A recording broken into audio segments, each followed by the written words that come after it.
Yo, what is going on, y'all? It's your boy Sebastian Ryder, and you tapped into another episode of Cut Different TV. And we got Harlem in the building. Harlem loves coming to Cut Different TV. I don't know what it is, but before I introduce y'all to our guest today, you already know how it goes. Go ahead and hit that big red button that says subscribe under whatever screen you watching this on. And make sure to drop likes and comments throughout the video as well. Join the Cut Different family. We got Jaja Couture in the building.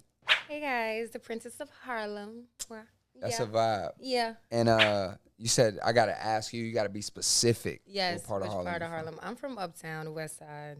Okay. That side. Okay. You know, yeah. See, my dumb ass, I thought Dykeman was in. Yeah, no, that's Washington Heights. Yeah. It's not Harlem. Yeah, everybody be like, yo, I'm going to Dykeman, and I thought that was Harlem. That's when we go to club and everything, though. Yeah. Okay, bet. So growing up in Harlem, obviously you've got a lot of influence out there, and in New York in general. But like, what would you say early on got you into the music and want you to be who you are? Well, my mother, she's a singer. Mm-hmm. My mother was signed and everything, but she basically pushed me to really focus on this craft, to take this craft serious. I used to sing freestyle in the house and everything, dance in the house, but never took it serious. But she had me in music school and everything. And she had me like listening to Whitney Houston, Monica, Mary J. Blige. Like she just had me in the house challenging myself. But I always loved to sing, so I just took it serious. I had a girl group called the Couture Dolls. That's kind of fun. If you're really from Harlem, you know about the Couture Dolls. Like, you know about us. Yeah. But yeah, like it was 4 of us, 2 rappers, 2 singers. I was one of the singers. We did both, though. We was very versatile, but yeah. And so then what kind of, was that your first? That was the first, jump? jump, yeah. Okay. First jump. And then I think when she put me in school for it is where I was, like, classically trained. I'm singing in different languages and everything. I took everything serious when I was in school. So, like, it's like, all right, now this is something I really want to do. That's fine. So I started doing, like, mashups, going viral on Facebook. I'm like, nah, like, people really jack me. So I really got to keep going. I have to be consistent. So yeah. And viral on Facebook is a different type of viral. Viral on Facebook. Because people live and die by that Facebook feed. That timeline. Like, Instagram is cool, but Facebook is the original. The original. I feel like Facebook is now what MySpace once was. Yeah. You know what I'm saying? But what happened with the girl group? What made you? Obviously, you went and did more work on your own, but I feel like girl groups never last. And not everybody is on the same page. Yeah, wavelength. Like, yeah, like I was like the only one that really wanted to take it serious. Everybody else just wanted like, you know, regular hood fame, just wanted to be lit in the hood or whatever. But they didn't really, I wasn't their craft. I was the only person that was like, nah, this is what I want to do. So, Word. and it was okay though. I still love them. Yeah. And then so a lot of time has passed since then. You know what I'm saying? So, you know, obviously you out here, you got your own unique sound, and you the queen of Harlem. You know what I'm saying? So it's that like, part. what are we? Where does that name come from? Where does that confidence stem from? Obviously, your mom was in music, but you know what gave you that confidence to believe in yourself? Honestly, it could be a part of my name too, Jaja Couture. Couture meaning one of one of a kind. It's one of me. It's always gonna be one of me. But that gave me the confidence as well, and then my sound was different from others. And especially with the drill wave that happened, like, you know, when everybody was tapping into drill. When I was singing at first, people wasn't really taking me as serious. They used to be like, oh, she's more like Disney Channel. I'm like, no, I'm more like Grammy. You know? Like, I'm more like out here. I want to be global, Flavor. you know? Like, so, like, I tapped into the drill, and I got a different type of attention. So I'm like, oh. I like when I rap too. But my drill wasn't regular drill. I'm not talking about smoking on people dead ops all the time and shooting and da-da-da. I tell everybody in every interview, I am not a driller. That's not me. I rap about what I seen, other people's stories, and just put it into my own. Like, that's how I do it. But yeah, like, that just helped me. Like, all the confidence, seeing the comments, the shares, me going viral every trip, people hitting me up to get on their songs. Like, I'm like, all right. Yeah. Like, I really got to keep going. That's amazing. Yeah. And then things just kind of compound. Things just started to roll over. Like, I did a college tour when I was, like, 16. I opened up for Tory Lanez. Oh yeah, you Rick gotta talk Ross. about that. Yeah, Rick Ross, Wale, Lil Boosie. I can't remember who else. And Wyatt Finlucci. I was 16. Was it all like one like mashup show or? I did TSU, Texas Southern University, and I did Howard. Oh shit! Yeah. Wow. It was a So college what was the like that experience? You know what I'm saying? It was amazing. Like that's when I knew I belonged on a big stage. Like Howard's homecoming, packed. Oh yeah. Packed, thousands of people. Yeah. Packed. So I'm like, nah, I got this. I have this thing where I get really nervous before I hit the stage though. Yeah. Like my palms are sweating, everything, I'm shaking. But once I hit that stage, I'm literally Jaja Couture. JC. Like it's, you know how Beyonce got Sasha Fierce? Yeah, that's me. Yeah, once the music come in, everything. And my mom had me so like seasoned already. Like there's really no artist development because she had me in the studio ever since I was 9. I'm 24 now. So it's like, you got this. Yeah. Like once I did the tour and I'm opening up for huge artists, I'm like, nah, I got this. Keep going. Yeah. And then so that tour, like every artist kind of has that moment, right? Where it's like you're doing it because you love it, you're passionate about it, you got influence, you got mom pushing you. And then there's that moment where you're like, wait, nah, like I can actually be who I want to be, yeah. Was that tour the moment, or was there a record, or was there another experience? No, you know what? It probably was a record. I did a dance song called Really Want to with Boogie Black. Okay. And I'm from Harlem. You know, we dance a lot. We get light or whatever. So I was just throwing every dance move we had in that song, and it went viral. Like we had people from different countries tagging me in posts doing the challenges. That little viral moment I had right there was like, oh, nah. Girl, keep going. Like, keep going. But the tour definitely gave me, like,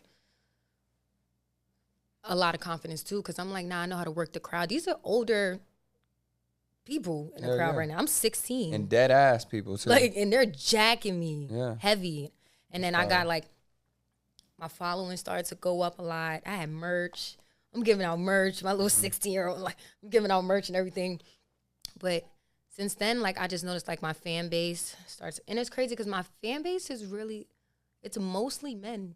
You would think it's more females. It's because you gangster. You got, like, a gangster swag. But I don't be trying. But that's what makes it fire. Yeah. That's aura. Yeah. You know, you can't dress up aura. You either got aura or you don't got aura. Yeah. But it's mostly men. Like, yeah, the females jack me, but mostly men pop out for me more than women do. That's respect. So it's That's like, good. I'm a real ass nigga. I feel that. I feel that. And I mean, so nowadays, you know what I'm saying, pushing the music that you're pushing and also leaning into the creative, right? Like a lot of times I feel like artists are focusing on short form content for like the Instagram and the TikTok and stuff. And But then I'm seeing you, Keisha from Belly, in these music videos, and like you actually care about the cinematic element and kind of telling a story. Yeah. Do you feel like that's kind of a lost art these days? And like what makes you want to get I in really that bag? think, and it's so crazy because most of my videos, this will probably be my first video where I really have a storyline, but most of my videos were running guns. And that's what a lot of people do today. That's why the videos, we don't really care about it anymore. Like, I don't care to go watch any artist video for real. I'd rather just download the song and listen to the song. But I feel like that is a lost art. And then when we do it, people are, like, amazed. They're like, wow, this is going on. Like, yes, this is how music videos were back then, so we need to keep going. Yeah. Like, history repeats itself. Do you think that there could be another opportunity for like a what was that shit called? 106 in Park? I hope so. They play the music videos and just vibe and I think that's coming back. Because I was so mad that they ended it before I could get on it. What do you define as like well, I'm gonna ask you, this is a 2-part question. Musically, when you're in the studio, you're making records, obviously like with vocals is different than rapping, because rapping is just kind of, you know, you say some fire shit, the beats there. Singing, you got to layer the vocals, you got to do things over and over again to make sure they lay right. What is success to you with a record? Like, when do you know a record is done? So just wanted to take a quick second to shout out one of our partners, Upstream.io. If you're looking for a tool or a platform that allows you to streamline your customer relationship management, no matter what business you're in, whether you want to manage leads, you want to manage clients that you already have, if you want to have a website that allows you to streamline all of your offerings and showcase who you are as a brand or business, look no further. And if you're looking to streamline all of your content scheduling and you don't want to use 5-6 different platforms to make sure that you're getting content out on time, look no further. Upstream.io, and it's certified cut different. Now back to the interview. I feel like, well, for starters, I don't go to the studio until this record is done. I have to know my record from beginning to end without reading my phone, without anything, before I go to the studio. So once I'm like done with the record at home, whatever, I keep going over it. And then when I get to the studio and I'm laying it down, and I just feel like everything has to be perfect with me. Like close to everything. as possible, as possible. So when I'm recording, and I'm recording it how I was like rapping it or singing it in the house, I'm always like, nah, something's missing. Like I'm always going back to a record. If I got to keep going back to the record, it's not done. Once I got it finalized and everything, the record is great. I just feel like with singing, it's more harmony, your perfect pitch. It's fullness when it's singing. All the songs, like, all my singing songs, it's very like, how do I say this? Fills up all the space. Yes, all the space is filled. There's no empty spaces. But when I'm rapping, I leave, it's pockets there where I could do anything I want. But with the singing, it's really different. Like, I really have to have everything together. I have to have my in and outs together, my ad-libs, my chorus. It's a layout. So are you recording that at the crib first before you go to... Before I go to the studio. Cool. Yes, I'm thinking you just like doing it acoustic and you just like, all right, I'm going to say this at this point. And then... No. I had to get all of that down at home first, but then when I'm in the studio and I feel like something is missing, I add on to it. Okay. So that's how I do it. Nice. Sprinkle a little bit of seasoning on it. Yeah. And then what do you define success as, from an artistic perspective? Do you feel like you're already where you... No, success? I'm not. No? I'm not. I feel like success is when I really don't have to do anything anymore. Like, I accomplished everything I wanted to accomplish, that I could just sit back and just relax and make my bread in my sleep. That's success to me. Yeah. Like, I feel like if I have to keep going, keep working, I'm not where I want to be. So that's what I feel like. What does that life look like for you? Is it like a beach life or what? It's like, as of right now with me, I feel like I have so much I have to do still. Yeah, because I think of longevity in this music industry, but I feel like I still have so much that I have to give out to the world. Like right now, I feel like I'm still here. I need to be up here. I feel I can't be local. I have to be global. I have to be, like, everybody in this world needs to know who I am. Because I feel like if they don't, then I'm not where I didn't succeed anything. Okay. Nothing. I respect that. You got it. I mean, the person in the mirror is really the only person you compete against. Me yesterday is my biggest competition. You feel me? It's always me versus me, though. Yeah. I'm my biggest competition. I don't pay attention to any other female artists out here. It's always me versus me. Word. I respect it.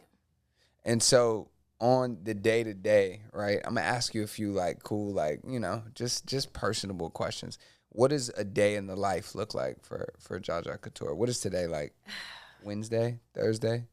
What does a rainy Wednesday look like for Jaja? Jaja Couture, usually, if it's a rainy Wednesday, Jaja Couture wakes up. She's in her bed. She goes, oh, it's raining. This is time where I write mad music. Okay. I'm rolling up a blunt, and I'm locked in my room. I'm writing mad music. I'm finding beats. I'm hitting up different producers. I'm in my email. I'm literally in the crib if I don't have to work. Because on a regular day, Jaja Couture is doing eyelashes. She's also a teacher with third graders yelling at kids all day. And she goes home and she repeats it the next day. But usually I'm really in the crib just locked in unless I have like a hosting or something. Okay. If I have a hosting. If I go to the studio, that's different. But I'm not going to the studio until like I said, all my stuff is done. That's fire. Songs is done. So what is it about rain you feel like that makes you more creative? The sound of the rain. Okay. It really calms me down. And it really puts me in that mood. Like, I don't know why I get so motivated when it's raining. It's so weird, but I get so motivated. I'm like, nah, I really have to lock in. And just be creative. Because when it's sunny and it's hot outside, I want to be outside. Of course. I don't want to do anything. Yeah, for sure. And what is something that you might have heard about yourself or that you've seen out there that you want to clear up, you know, that like isn't true that people might be running I don't with? want to clear up anything anymore. Y'all can believe what y'all want to believe. Jaja did it. She said it. Everything. Word. I'm over it. Okay. And I also got a song talking about it called JC Folks. Jaja did everything y'all said I did. Okay. I'm not clearing up anything. Okay. Okay, fire. And yo, what's going on? It's your boy Sebastian Ryder. Really appreciate y'all tuning into today's interview. Just wanted to take a quick second to shout out one of our partners, CapCut. If you're looking for a platform that's going to be easy to use and that's going to allow you to take long form content and chop it up into bite-sized clips, look no further than CapCut. It's truly got everything that you need to take a simple piece of content and make it exciting, more engaging, and drive more eyes to your brand or business. I hope that you gain as much value out of this platform as we do at Cut Different TV. Back to the interview. Vic, she had this Cut Different, right? Okay, bet. So I gotta know, Jaja Couture. I mean, you know, you said some things. You talked about your creativity. You've talked about, you know, attention to detail, you know, a little bit of perfectionism, but that's okay. We gotta have that. Yeah. But I just really want to know, like, what makes you cut different, Jaja Couture? What makes me cut different? I feel like I'm a realist. I'm the realest, most thorough person you can meet. And I'm going to always tell you how it is. I'm very blunt. I'm very honest. You just take it or leave it. I'm going to always tell you what's on my mind. My intrusive thoughts get to me very fast. And that's